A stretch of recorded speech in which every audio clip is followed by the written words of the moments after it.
Isang patay habang dalawang sugatan ng mabagsakan ng puno ng nyog sa Davao City.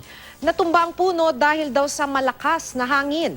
Makibalita tayo kay Tec Ocampo ng GMA Davao. Dere na spot ang purok leader na si Salve Oliveros habang sugatan sina Daves Lera at Juliet Relacion matapos sila mabagsakan ng natumbang puno ng nyog sa barangay Takunan, Davao City.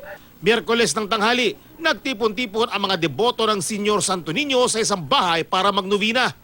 Bigla raw lumakas ang hangin kaya't natumba ang puno ng nyog. Kapit naman ng tato na human, niya mo naman tungan, hitabo naman, so naundang. Kaya nagkaunsa naman ang mga tao, nagkatibulaag naman. Napinsala rin ang kisame ng bahay. Labis naman ang lungkot ng asawa ng nasawi. Murag, di ko kalawat pero patay naman. Kalit pangog kayo. Blanco pa kaya ko pangunahon apot. Magpapaabot naman daw na tulong ang lokal na pamahalaan sa mga biktima. Nanay staff nga gipadala ang CSSDO Tugbok District nag-assess sa aning panghitabo. Tec Ocampo, Nagbabalita, Pilipinas.